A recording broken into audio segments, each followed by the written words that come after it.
మనము చిక్కుడుగాయ ఫస్ట్ తరుముకోవాలి. మనం చిక్కుడుగాయ కూర వండుకుంటున్నాం ఇవాళ. స్పెషల్ ఏంటంటే చిక్కుడుగాయ, మెంతము, ఉల్లిపాయలు, టమాటాలు. ఓకేనా? ఆన్ చేసుకున్నాక ప్యాన్ వేడెక్కాలి.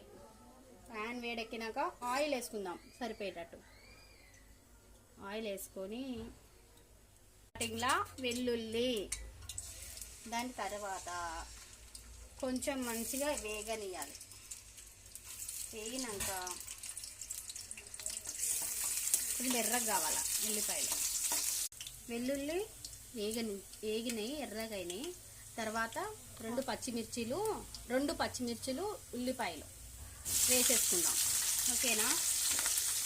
ఇది బాగా దోరగా వేగాలి, మనకి టేస్టీ కావాలి కదా. కొంచెం అల్లం వెల్లుల్లి పేస్ట్ వేసుకుందాం సరిపోయినంత. ఇది వేగనిచ్చినాక పసుపు వేసుకుందాం. పసుపు ఒక చెంచా వేసుకోవాలి, కలర్ బాగుంటుంది కదా.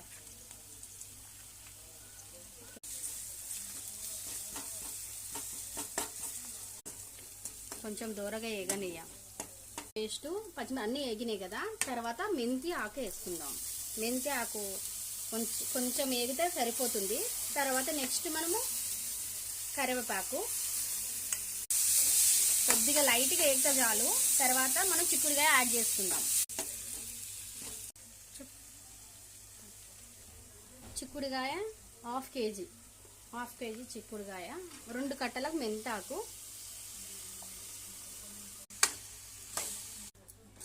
చిక్కుడుగాయ బాగా కొంచెం దగ్గర పడేదాకా ఉంచుకోవాలి. వేడి బాగా మంచిగా వేగాలి. దీనికి చిక్కుడుగాయ ఎంత వేగితే అంత టేస్టీగా ఉంటుంది. ఎంత వేగితే అంత టేస్టీగా అవుతుంది కదా. పచ్చిగా ఉంటే టేస్ట్ రాదు కదా. కొద్దిగా దగ్గర పడాలి బాగా. దీనికి వాటర్ వస్తుంది కదా. వాటర్ అంతా ఇంకిపోయినాక ఆయిల్ వచ్చేటప్పుడు మనం అప్పుడు కారం అన్నీ వేసుకోవచ్చు. ఎందుకంటే వాటర్ అంతా మనకి వాటర్ వచ్చిందనుకో మాడే ఛాన్స్ అనేది ఉండదు అనమాట. మనం ఉప్పు వేసుకుంటే కొంచెం వాటర్ వస్తే కారం 1 చెంచా సగం వేస్తున్నా. అర్ధ కిలో చిక్కుడుకాయకి 1 చెంచా సగం. కొన్ని వాటర్ వేసుకుందాం. వాటర్ కొంచెం మాడుతుంది కదా కడాయి. ఆ కడాయి మాడకుండా ప్లస్ మనకి కారం అనేది వేసినాం కదా చిక్కుడుకాయ, తర్వాత దానికి మంచిగా కుక్ అవుతుంది అనమాట. ఉప్పు కారం అన్ని. నెక్స్ట్ టమాటా వేసేసుకుంటే అయిపోతుంది.